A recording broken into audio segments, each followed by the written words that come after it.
नमस्कार दोस्तों। हमारे चैनल में आपका बहुत बहुत स्वागत है। आज एक महत्वपूर्ण कुंडली का अध्ययन करेंगे।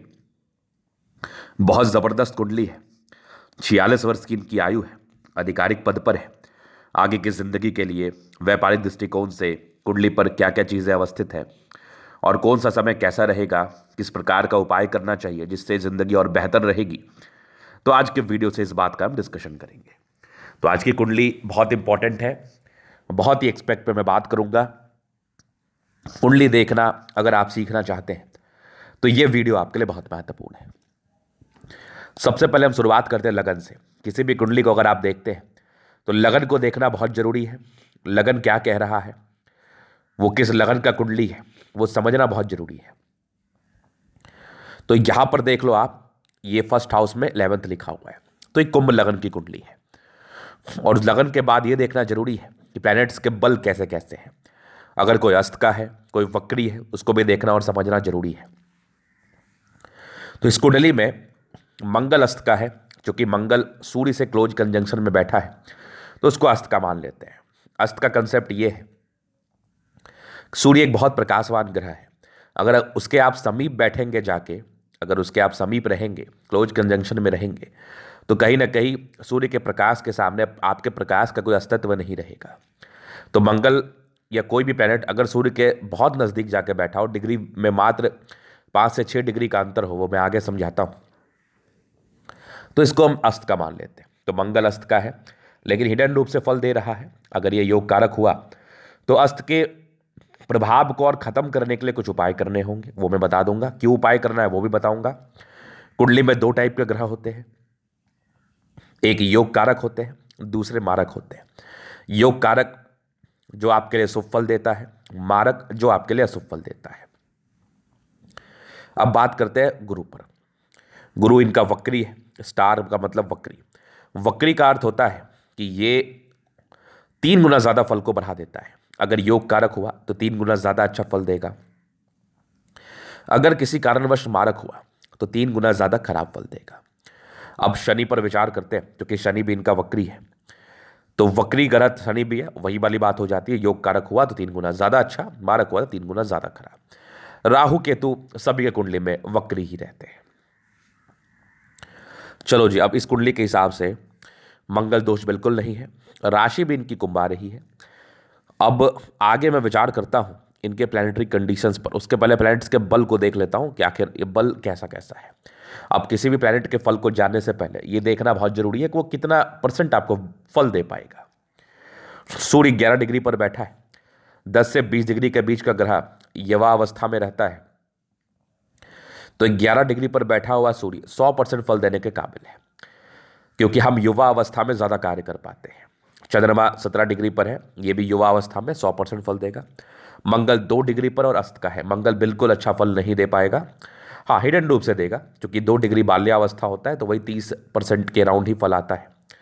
बुध 29 डिग्री पर है, ये भी लगभग 30%, क्योंकि ये एक वृद्धावस्था है। 20 से 30 डिग्री के बीच का ग्रह वृद्धावस्था होता है, तो ये कम फल दे पाएगा। गुरु 28 डिग्री पर है, चूंकि वक्री है, तो वक्री 3 गुना ज्यादा फल को बढ़ा रहा है। तो फल के कंपैरिजन में ये कहीं ना कहीं 50 से 80% के राउंड फल दे सकता है, क्योंकि वक्री भी है। शुक्र 25 डिग्री पर है, ये भी लगभग 60%। शनि 22 डिग्री पर है, ये लगभग 100%, चूंकि वक्री भी है। तो कहते हैं अगर कुंडली में 3-4 ग्रह भी 100% फल देने के काबिल हो तो इनफ है, मोर देन इनफ है। दुनिया के सबसे अमीर व्यक्ति बिल गेट्स की कुंडली में भी 3-4 ग्रह ही 100% फल देने के काबिल थे। उस रीजन में वो अमीर बन गए, बहुत अमीर बन गए। तो कहीं ना कहीं 3-4 ग्रह भी अगर 100% फल देने के काबिल हो तो बहुत ही अच्छा है। अगर ज्यादा हो तो और बड़ी बात है। चलो जी, ये तो बात हो गई। अब विचार करते हैं कुंभ लगन। कुंभ लगन वाले व्यक्ति को ना जनरली चश्मे लगने की शिकायत होती है, दृष्टि दोष हो सकता है पहला। दूसरा, हल्के हल्के पेट की प्रॉब्लम। ज्यादातर केसेस में ऐसे व्यक्ति स्वस्थ ही रहना पसंद करते हैं, स्वस्थ ही रहते हैं। अब ग्रहों पर विचार करता हूं कि सूर्य कहाँ बैठा है, किस अवस्था में बैठा है, क्या फल दे रहा है। यहां 9 लिखा हुआ है, धनु राशि। सूर्य धनु राशि में, मित्र के घर में है। 7वें घर का स्वामी है, पत्नी कारक स्थान का स्वामी है, और 11वें घर में बैठा है। तो और सूर्य की दृष्टि पंचम भाव पर है, पुत्र कारक स्थान पर। तो पत्नी के आने के बाद भाग्योदय, तरक्की, वाइफ इनके लिए काफी भाग्यशाली होती है। सूर्य का 7वें घर में, सूर्य का 11वें घर में बैठना एक बड़ा राजयोग बताता है कि ऐसे व्यक्ति बड़े पद पर आसीन रह सकते हैं, क्योंकि 11वां घर सोर्स ऑफ इनकम का हाउस होता है। बहुमुखी क्षेत्र से इनकम आता है और बड़े प्रशासनिक पद पर ये रहते हैं, बड़े उच्च पद पर ये आसीन रहते हैं, क्योंकि सूर्य एक बहुत ही अच्छी स्थिति में है। तो सूर्य की बड़ी अच्छी कृपा है आपके ऊपर। 11वें घर में सोर्स ऑफ इनकम के हाउस में पैसा आएगा ही आएगा, उच्च पद की प्राप्ति दिलाएगा ही दिलाएगा, और ये उच्च पद पर है भी। चंद्रमा विचार करता हूँ, 11 लिखा हुआ है, चंद्रमा कुंभ राशि में है, समांतर राशि में है, छठे घर का स्वामी पहले घर में। छठा घर रोग ऋण कर्जा का घर होता है और सरकारी क्षेत्र से धन लाभ का भी घर होता है। तो अगर चंद्रमा छठे भाव का स्वामी होकर लगन में बैठ जाए तो ऐसे व्यक्ति की पर्सनैलिटी बड़ी अच्छी होती है। बचपन में 20 साल की आयु तक थोड़ी बहुत स्वास्थ्य की प्रॉब्लम रहती है। मूल रूप से चंद्रमा क्या क्या प्रॉब्लम देता है वो समझ लो। चंद्रमा थोड़ा मानसिक अशांत रखता है। चंद्रमा पेट की भी समस्या कभी कभार देता है। चंद्रमा सर्दी की प्रॉब्लम ज़्यादा देता है। तो ये 20 साल तक ये दिक्कत रहता है। बाकी चंद्रमा छठे घर का स्वामी था, सरकारी क्षेत्र से धनलाभ इसको कराना ही था, क्योंकि लगन में जाके बैठ गया। लगन का बड़ा महत्व होता है। रूप रंग सुंदरता जॉब प्रोफेशन सब यही सब देखते हैं। तो कहीं ना कहीं चंद्रमा आपके लिए शुभ फलदायी हो गया सरकारी क्षेत्र के रिगार्डिंग। अब आगे मंगल पर विचार करते हैं। मंगल इनका है अस्त का, और मंगल इनका मालिक है 3रे और 10वें, कैरियर के स्थान का स्वामी है और कर्म के हाउस का स्वामी होकर 11वें घर में बैठा है। अस्त का है, हिडन रूप से फल दे रहा है। सूर्य की स्थिति सूर्य के साथ बैठा है, 11वें घर में बैठा है। अगर इसके 10% भी फल आ जाए ना तो बहुत बहुत है। तो कहीं ना कहीं एक ब्राइट कैरियर को मंगल जरूर से बताता है, जरूर से दिखाता है। लेकिन अगर मंगल अस्त का है तो एक क्षेत्र से ही पैसे आते हैं। बहुमुखी क्षेत्र से पैसे आने के लिए एक्स्ट्रा एफर्ट करना पड़ता है, क्योंकि अगर ये अस्त का नहीं रहता तो ये लाभ घर है, लाभ सोर्स ऑफ इनकम का हाउस है, 3-4 क्षेत्र से पैसे के योग को बताता। लेकिन फिर भी आप काफ़ी पराक्रमी है। मंगल अगर 20% भी फल दे रहा है तो इनफ है, क्योंकि मंगल बहुत ही अच्छी स्थिति में है। वही वाली बात होती है ना, अगर मैं 1 करोड़ का मालिक हूं, अपने सैलरी का अगर मैं 10% दान देता हूं तो मैंने कितना दान दिया? मैंने 10 लाख दान दे दिया। अगर मैं 1,000 का मालिक हूं, अपने सैलरी का मैं 10% दान देता हूं तो 100 ही रुपये दिया ना मैंने। तो पावर कम ज़्यादा ज़्यादा मायने रखता, कहाँ बैठा है किस स्थिति में वो ज़्यादा मायने रखता है। वो कितना आपके लिए कर पाएगा वो ज़्यादा मायने रखता है। तो मंगल अगर 10% भी फल देगा, चूंकि अच्छी अवस्था में बैठा है, तो आपके लिए अच्छा लाभकारी रहेगा। क्योंकि इसके लिए उपाय करने अभी आपको जरूरी नहीं है, क्योंकि ये 3रे घर भी हो गया। 3रा घर कहीं ना कहीं त्रिक हाउस होता है, कर्म का हाउस है, लेकिन एक तरह का त्रिक हाउस भी है। तो इसके लिए हम उपाय नहीं करते। अब बात करते हैं बुध पर। एक जनरल कॉमन उपाय मैं बता देता हूं। आप हनुमान चालीसा का पाठ रेगुलर बेसिस पे करें, ये आपके लिए लाभकारी रहेगा, अति लाभकारी रहेगा। ये आपको कहीं ना कहीं परेशानियों से बाहर निकालेगा, और इसके लिए रत्न की आवश्यकता नहीं है। अभी मैं बुध पर विचार करूंगा। बुध भी यहां पर देख लो आप, धनु राशि में, समांतर राशि में है, और ये बुध डिग्री वाइज आपका कमजोर है, थोड़ा कमजोर है। 5वें घर का स्वामी है, पढ़ाई लिखाई कारक क्षेत्र के हाउस का स्वामी, अष्टम भाव का स्वामी 11वें में। अष्टम भाव का स्वामी, अष्टम भाव रिप्रेजेंट करता है मृत्यु कारक स्थान। मृत्यु कारक स्थान का स्वामी होके अगर कोई प्लैनेट 11th हाउस में जाकर बैठ जाए तो एक बड़ी अच्छी स्थिति होती है। इस स्थिति में क्या होता है कि जातक की आयु बड़ी लंबी हो जाती है। और पंचमेश है, पंचम भाव रिप्रेजेंट करता है पढ़ाई लिखाई कारक क्षेत्र से धन लाभ। तो ऐसे व्यक्ति का पढ़ाई लिखाई कारक क्षेत्र से धन लाभ होता है। सूर्य बुध का एक बहुत बड़ा राजयोग आपके 11th हाउस में बढ़ गया, बहुत जबरदस्त राजयोग। ये बुध आते तो राजयोग होता है। ये जातक को उच्च पद की प्राप्ति कराता है, उच्च सम्मान दिलाता है। ऐसे व्यक्ति बड़े प्रतिष्ठावान होते हैं। क्योंकि बुध डिग्री वाइज कमजोर है, 29 डिग्री पर है, तो ये कहीं ना कहीं व्यापार में थोड़ा प्रभावित करेगा आपको। एक्स्ट्रा इनकम को लेकर थोड़ा दिक्कत का सामना कराना पड़ेगा आपको। तो इसके लिए क्या करना है, एक बेहतरीन उपाय मैं बता रहा हूं, पन्ना। क्योंकि बुध आपका जीवन रत्न है। पन्ना पहनने के बाद आपका राजयोग और सक्रिय हो जाएगा और आपकी जिंदगी में गजब का परिवर्तन आएगा। एक अच्छी क्वालिटी का एमरल्ड, वो मैं बता दूंगा किस माइंस का पहनना है, कितने रत्ती का पहनना है, आपके लिए एक्सट्रीम फायदेमंद रहेगा, एक्सट्रीम फायदेमंद। पन्ना ऐसे भी अगर किसी को सजेस्ट है ना, तो वो जातक की जिंदगी में ना गजब का फल देता है, एक्सट्रीम फल देता है, ना कि तो बात ही नहीं है, बेहतरीन फल देता है, बेहतरीन फल देता है। और मेरे समझ से पन्ना आपके लिए बहुत जरूरी, बहुत बहुत ज्यादा मायने स्टोर रखेगा। पहला, दूसरा अगर मैं विचार कर लूँ गुरु पर, तो गुरु वक्री है, केतु के साथ है। मूलतः केतु के साथ ये कोई खास दोष नहीं बनाता। राहु के साथ गुरु चांडाल दोष जरूर बनाता है।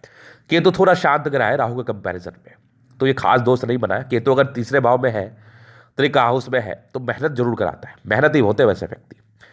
गुरु इनका मेष राशि में है और गुरु 11 में, लाभ भाव का स्वामी तीसरे घर में, धन भाव का स्वामी तीसरे घर में, वक्री होकर गजब का बृहस्पति है। गजब का बृहस्पति, एक बृहस्पति में इतना पावर है कि आपको उच्च पद दिला सकता है, बढ़िया पद पर आसीन करा सकता है, बहुत प्रतिष्ठावान जिंदगी दे सकता है, करोड़ों दे सकता है।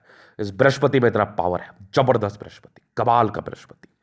और ये आपको उच्च पद देगा, समझदार है, नेतृत्व कर सकते हैं, बड़े पद पर आसीन रहेंगे।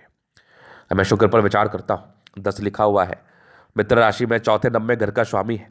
12वें, चौथा घर आपके गाड़ी मकान वाहन का सुख होता है। नंबर घर भाग्य का घर का स्वामी, 12वें घर में कोई दिक्कत नहीं है। शुक्र की स्थिति 12वें घर में बहुत जबरदस्त होती है। और शुक्र अगर 12वें घर में बैठ जाए, थोड़ा लग्जरी के पीछे आप खर्च जरूर करते हैं। थोड़ा सा क्या होता है ना कि ऐसे व्यक्ति के पास पैसा आता है तो खर्चा भी बहुत होता है, लेकिन ये पैसा बहुत देता है, उच्चतम घर मकान वाहन का सुख देता है, बस थोड़ा खर्चीले प्रवृत्ति क्या होता है लग्जरी के रिगार्डिंग। बाकी शुक्र आपकी 12वें घर के लिए शुक्र बहुत इंपॉर्टेंट प्लैनेट होता है, बहुत इंपॉर्टेंट प्लैनेट होता है। हाँ, व्यय के घर में बैठा है, खर्च कराएगा, थोड़ा सा भाग्य कमजोर होगा। स्टार्टिंग के 26-27 में साल तक स्ट्रगल भी कराता है शुक्र, चूंकि ये भाग्य स्थान का स्वामी होकर बैठ गया ना यहाँ 12वें घर में, तो कोई दिक्कत वाली बात नहीं है। शनि पर विचार करते हैं। शनि इनका छठे भाव में है, 12वें और पहले घर का स्वामी है। व्यय घर का स्वामी वक्री होके, लग्नेश वक्री होके 6th हाउस में बैठा है। 6th, 8 और 12 ये व्यय, ये त्रिक हाउसेस होते हैं, खराब हाउसेस होते हैं। अगर त्रिक हाउस का स्वामी त्रिक हाउस में जाके बैठ जाए, चोर अपने घर में जाके बैठ जाए, तो वो बहुत बलवान होता है। तो वही वाली बात है, शनि बहुत बलवान है आपका। ये अपने घर का स्वामी था, मतलब अपने जैसे घर का स्वामी था, 12वें घर का स्वामी था, और ये जाके छठे में बैठ गया, तो विपरीत राजयोग बना लिया, भयंकर राजयोग। लग्नेश था, सरकारी क्षेत्र से धनलाभ का योग को तो बता ही रहा था। शनि भी आपका कहीं ना कहीं पावरफुल है, बहुत पावरफुल है। शनि में भी कोई दिक्कत है, वक्री है, इसके लिए उपाय करने की भी आवश्यकता नहीं है। और बस आपको एक पन्ना रत्न पहनना है, बाद बाकी कोई और रत्न नहीं पहनना। शनि के लिए नीलम की भी आवश्यकता आपको नहीं है। पन्ना रत्न आपके लिए बहुत लाभकारी रहेगा। अगर शनि के लिए आपने नीलम रत्न कभी पहन लिया बाय डिफॉल्ट, तो ये आपके लिए शुभ फलदायी नहीं, अशुभ फलदायी हो जाएगा। पन्ना पहनो, बढ़िया क्वालिटी का पहनो, आपके लिए बहुत ज़्यादा धन लाभ कराएगा, एक्सट्रीम धन लाभ। अब ये तो हो गई बात, अब राहु केतु देख लेते हैं। राहु इनका 90 में, और कहा जाता है कि राहु 90 भाव का राहु, भाग्य स्थान का राहु, आपको रंग से राजा बना देता है। तो राहु आपके लिए शुभ फलदायी रहा है। 90 घर में स्थित है, पहले घर को देख रहा है, लगन को देख रहा है, तीसरे को देख रहा है, 5वें को देख रहा है। अगर राहु शुभ फलदायी नहीं होता तो आप लाइफ में कुछ भी नहीं कर पाते, क्योंकि ये भाग्य स्थान में बैठा है, और भाग्य स्थान का राहु आपको बहुत ऊपर ले जाता है। केतु तीसरे भाव में मेष राशि में है, तो ये भी कहीं ना कहीं आपके लिए बहुत ज़्यादा लाभकारी माना जा रहा है, क्योंकि तीसरे घर का केतु ना बहुत मेहनत कराता है। ऐसे व्यक्ति बहुत ज़्यादा लेबोरियस होते हैं, हार्ड वर्क करने वाले होते हैं। अब ये हो गया इनकी कुंडली का अध्ययन। अभी थोड़ा मैं व्यापार पर देख लेता हूं, तो कौन सा व्यापार आपके लिए कितना सूटेबल रहेगा। अभी देखो, व्यापारिक दृष्टिकोण से देखने के लिए ना 10वें भाव के लॉर्ड को तो हम देखते हैं। मंगल चूंकि आपका अस्त का है, 11वें में बैठा है, तो कहीं ना कहीं मंगल आपके लिए हिडन रूप से फल दे रहा है। जमीन जायदाद का व्यापार आप कर सकते हैं। दूसरा, व्यापार के लिए हम लगन को देखते हैं। लगन में चंद्रमा बैठा है, तो मेरे समझ से ज़्यादा अच्छा व्यापार खाने पीने से जुड़ा हुआ ही रहेगा। खाने पीने से जुड़ा हुआ व्यापार कर लो, ये आपके लिए बेहतर रहेगा। दूसरा, एजुकेशन लाइन में आप कुछ कर सकते हैं, टीचिंग इंस्टीट्यूट खोल सकते हैं, टीचिंग कर सकते हैं, पढ़ा सकते हैं, चूंकि जुपिटर भी आपका बहुत प्रबल है। तो 2 टाइप का व्यापार मैं सोच रहा हूँ। तीसरा, शुक्र के रिगार्डिंग कपड़ों का काम, बुटीक का कार्य, इस प्रकार के कार्य में अपने इन्वॉल्वमेंट को दे सकते हैं। तो 3 क्षेत्र, पहला खाने पीने से जुड़ा हुआ, दूसरा आपका एजुकेशन लाइन, तीसरा कपड़ों से जुड़ा हुआ। इस तीनों व्यापार में आपकी तरक्की है। इस तीनों व्यापार करने के बाद आप बहुत ही अच्छा फील करेंगे और आपको बहुत धन लाभ होगा। किस समय में करना है वो मैं आगे बता देता हूं। अब इस तीनों में आप डिसाइड कर लो, आप एक शॉर्ट लिस्ट कर लो, बाकी हम बैठ कर डिस्कशन कर लेंगे कौन सा व्यापार किस समय करना उचित रहेगा। ये तीनों ऑप्शंस आपके पास अवेलेबल है। अभी मैं थोड़ा समय पर देख लेता हूं कि समय कैसा है। समय ज़्यादा महत्व रखता है। तो 1980 तक राहु रहा, ये तो फिर राहु में कुछ पता भी नहीं चला होगा, क्षेत्र का तो आपका डेट ऑफ बर्थ था। बृहस्पति रहा 1996 तक, मेहनत किया काफ़ी आपने, बहुत ज़बरदस्त मेहनत किया। 96 तक थोड़ा स्ट्रगल बना रहा होगा, चूंकि वो आपका लर्निंग एज था, वो आपका एजुकेशनल एज था, एजुकेशन वाला एज था। अभी देखो आपको शनि ने बहुत कुछ दिया, 2015 तक आप लाइफ में सेट हो गए होंगे। 96 के बाद थोड़ा स्ट्रगल रहा आपके लाइफ में, कुछ 1 साल 10 साल कुछ 10 साल तक स्ट्रगल रहा होगा, लेकिन शनि ने आपको उपलब्धि प्राप्त करा दी होगी। शनि के महादशा में आप जॉब में आ चुके थे। अभी आया बुध, 15 के बाद बुध। बुध आपका बहुत कमाल का है, जैसा मैंने आपको बताया। और बुध के लिए आप, चूंकि आपका बुध चल रहा है 2018 तक बुध में बुध चला, ये आपके लिए अच्छा समय रहा होगा 15 से 18। 18 के बाद ना 1 साल थोड़ा सा डिस्टर्बेंस रहा होगा, नॉर्मल मानसिक तनाव, केतु चला, मेहनत ज़्यादा कर रहे होंगे आप। अभी चल रहा है बुध में शुक्र। शुक्र आपका चूंकि द्वादश भाव में बैठा है, ये खत्म हो गया। ये भी आपका 18 के बाद ठीक ही रहा होगा, चूंकि मैंने कहा शुक्र आपके लिए बढ़िया था, बुध से वार्षिक कुंडली में दूसरे स्थान में जा रहा है, तो शुक्र भी आपके लिए बेहतर रहा 2021 तक। अभी आया आपका सूर्य, 4/9/2022 तक, बेहतरीन समय है आपका। और चूंकि बुध का समय चल रहा है, बुध थोड़ा डिग्री वाइज कमजोर हो, तो एक पन्ना आप as soon as possible immediately आप पहन लो, एकदम लाइफ में परिवर्तन आ जाएगा। मैं बता रहा हूं, लिख के देता हूं, एकदम हाई क्वालिटी का पन्ना आप पहन लो, मैं डिस्कशन कर लूंगा, आपके लिए अति लाभकारी रहेगा। अति लाभकारी, लाभकारी से भी ऊपर एक शब्द है, अति लाभकारी। और बुध में सूर्य चल रहा है आपका, चूंकि 29/10/2021 तक, तो चूंकि शुक्र आपका द्वादश भाव में बैठा है, तो मैं कोई कार्य शुरू करने नहीं कहता। लेकिन अभी जो आपका समय है, अभी आपका चल रहा है 4 तारीख 9वें महीने 2022 तक बुध सूर्य चलेगा। सूर्य आपका बुध से लगन हो रहा है, सूर्य बली है आपका, तो आप डेफिनेटली कोई भी काम शुरू कर सकते हैं। ये समय आपके लिए बेहतर है, और उसके बाद 2024 तक कर सकते हैं, क्योंकि चंद्रमा अभी तो आपका बेहतर कंडीशन में है, तो 24 तक आपका समय बेहतर है। मंगल भी ठीक ही रहेगा, 2025 भी बेहतर है। राहु मिला जुला हुआ फल देगा 25 से 27 के बीच, वो उस समय का डिस्कशन होता है, क्योंकि राहु छाया प्लेनेट है, इसके फल हम उस समय आकलन करते हैं। बुध में गुरु है, ये भी बढ़िया रहेगा, शनि भी बढ़िया रहेगा, तो कहीं कोई दिक्कत वाली बात नहीं है, काम आप शुरू कर सकते हैं। जब आप कोई इनिशिएटिव लेंगे उस समय हम समय देख लेंगे, प्रत्यंतर दशा को देख के डिस्कशन कर लेंगे। तो बुध का महादशा बढ़िया रहेगा, बुध के बाद केतु आएगा, ये भी ठीक रहेगा, कहीं कोई दिक्कत वाली बात नहीं है। तो लाइफ लॉन्ग आपकी अच्छी है, शुक्र भी बढ़िया ही रहेगा, मतलब ठीक है, जिंदगी आपकी बेहतर है, कहीं कोई दिक्कत कुंडली से नहीं दिख रहा। अब हल्की पल्की परेशानियां लाइफ में तो आती रहती है, उसको उतना माइंड भी नहीं करना। बाकी और जो भी उपाय है मैं आपसे पर्सनली डिस्कशन कर लूंगा। ये तरीके कुंडली का पूर्णतः विश्लेषण। अगर आपको पसंद आया, वीडियो अच्छा लगा, तो आप चैनल को लाइक, सब्सक्राइब, शेयर जरूर करें। धन्यवाद।